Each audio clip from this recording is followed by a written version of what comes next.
It's time to do a shot with your family. Yeah, get your cold car. This bar right here rocks. It's time to do a shot with your family. Get your cold cock, motherfucker.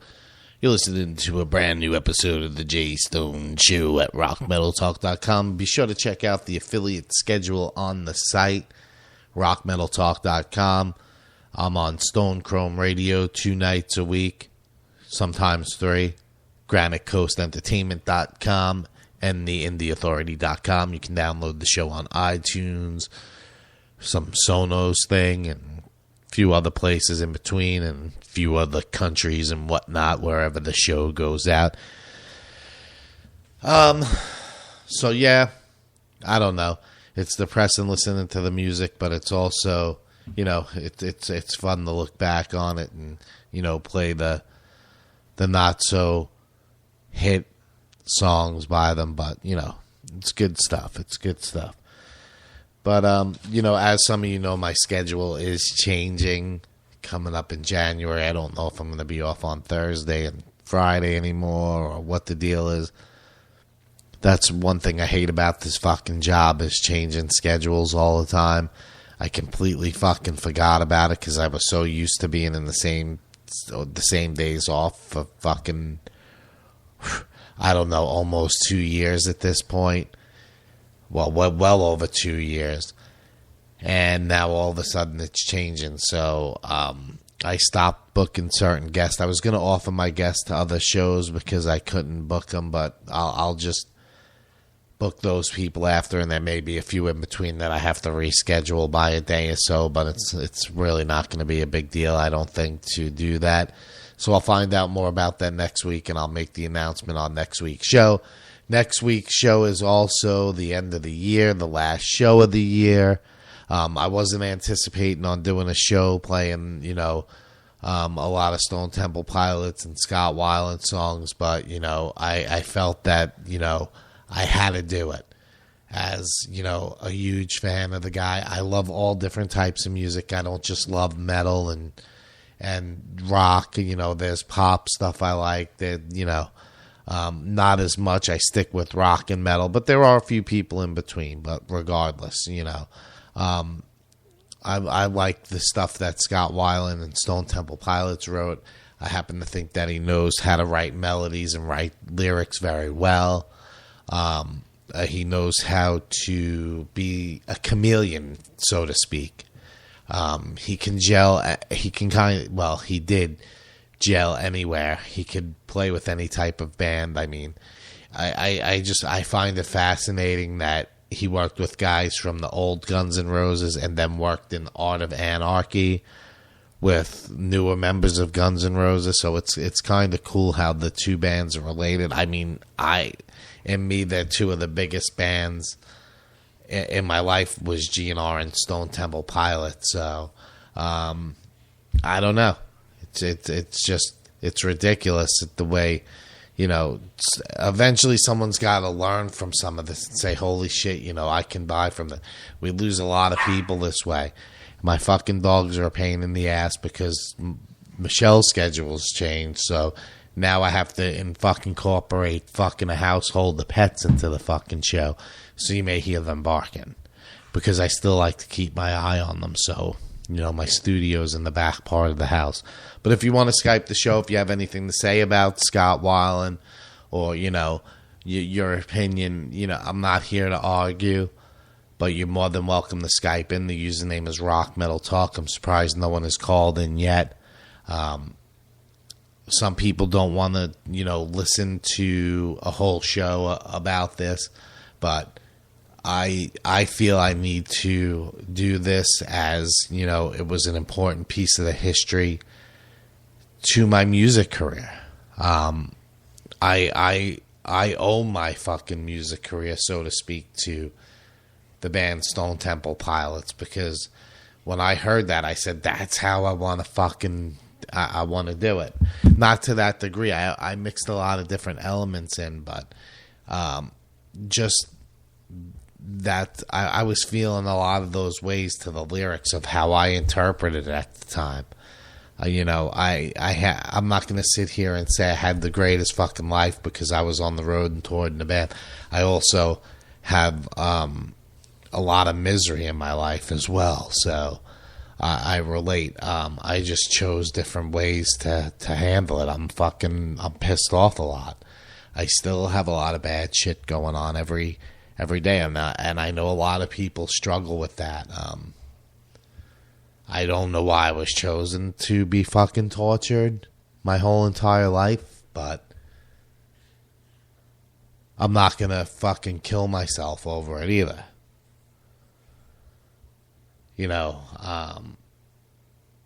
Girlfriends that died, mother had to raise 4 kids, both parents are dead now. Just a lot of shit. I mean, it's a lot to take. Bad fucking accidents, surgeries, and this and that, and this is wrong, and it's just fucking life, man. It ain't an easy road, no matter who you are or how much money you have. Basically, it ain't fucking easy. It's a struggle. They say money don't make you happy. It helps. It's a great deal to have that money. You have options to change your ways. It's easier to change your ways, but it's also easier to fucking stuff your head in the world's biggest bag of cocaine too. So it has its downfalls. Money doesn't, mean everything to me. Yes, it would make my fucking life a lot easier, but it still ain't going to take some of those everyday tragedies and struggles away that you have to live with, and that fucking create turmoil in your head, especially if you have any type of fucking mental issues. Some shit eats at people's brains. I have a level of OCD that I have to do certain things at certain times and do things in a certain order and expect certain things to be, jobs completed when you started. So I understand mentally certain things, but I'm by far no mental case or a drug addict or anything like that. But I do have my fucking issues. Not everybody's perfect. I have a lot of things that I struggle with every day. I hate fucking corporate fucking jobs, and that's what I work for. A fucking big company, and it drives me fucking insane because you're only held responsible to a certain point working in certain places, and it just pisses me off. I don't know. I just fucking hate corporate shit. I'm a huge consumer. I love buying shit that corporations create, but I can't fucking. I like working for a smaller company. That's what I prefer. I prefer to do something manual.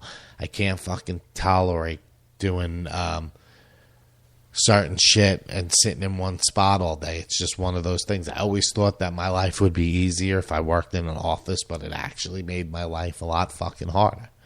I'm not happy doing that. Sitting here, I could do this all day and talking to a microphone to people that I don't even know are fucking paying attention to 2 words I'm saying. I don't fucking know, if people just skip over my voice and go to the music or how far they even listen to the show. I just know people are listening, and some of the affiliates love the show and some don't even give a fuck what I say and or listen to it. They just take it because they need to fill space. To no one, maybe no one listening there either. I don't know. But I could sit here and talk and fuck. That's the New York in me, yo. I could sit here and fucking talk all day to a microphone and get paid for it and love everything that I do because it gives you a certain amount of freedom. 56 cents in fucking commission on Amazon ain't gonna make that happen. It could happen, I mean, but that's not really what I do it for. I struggle with doing this show every week, but I love it. I love presenting music to people, and that's probably what I should have focused on more in my whole life. But doing that, you have to move from city to city, and I don't want to do that, and that's why I choose not to work for terrestrial radio. The only thing I could do is work for satellite because it's only in several locations. But if you're in terrestrial radio, I know people that have been in the business 25 years and worked in 32 different cities. I don't want that stress in my life. of going into work and saying, all right, we're changing formats, and then have to fucking move to fucking Detroit tomorrow for another station. I just don't want to go through those struggles, especially for the shit pay that they give the people who are on the air now. The reason people listen to the fucking radio, not for the advertisers, and why you bring advertising dollars in. Some fucking stations, I worked at some stations, I go, how the fuck does this place stay in business? They spend more in food than they for the people that work there than the fucking station makes in advertising. So, I don't know. Who the fuck knows? I don't know. I got a lot of shit going on and things are annoying, but I'm going to continue to do the show. I have several contracts out there that I have to fulfill. So I'm not saying the show is going to last forever. There's only so much of this shit you can listen to because internet fucking radio, plain and simple, is fucking terrible. It's terrible. And I think so. I spite myself because I stopped doing the Spoil and Dead because people were ripping off my show and taking exactly what I was saying and just doing their version of the fucking show. I offered to do shows for certain companies. A company approached me to do a show for them, and I said no. I'm going to keep it on my site, and then you fucking go out and put your same exact version of the show out, just with a different fucking tool bag talking behind the mic. When you could have had the creator over one stipulation, and you didn't want to agree to that. So why should I give you my show when I have 4 other affiliates that I can give that show to if I want it to be heard in a wider audience? So I don't know. People have been getting on my fucking nerves, and to be honest with you, I was almost going to be done with the show between fucking schedule changes and aggravation, but I don't sit. I complain about my job to my wife, and she fucking hates it. But this gives, I don't talk to her about a lot of this other stuff that I fucking think that because I bring it to the radio show. I got shit that I gotta say, and that's why I continue to do the show. And I got bands that I gotta put out there, and if I'm not doing it the proper way and leaving it to these other fucking morons doing it on the internet, then you guys are fucked because radio sucks. And if I'm not here doing the shit and pushing out these bands and doing what I do at fucking no cost to anybody except fucking playing music for promotional purposes only, because I don't make money from it, so it's obviously promotional purposes. But there's no one doing it the right way. I've listened to so many shows. I'll agree that the stations I'm affiliated with have good shows. There's stations that have come to me and I listen to the shows and it's garbage. It doesn't sound professional. I'm not saying I'm the most professional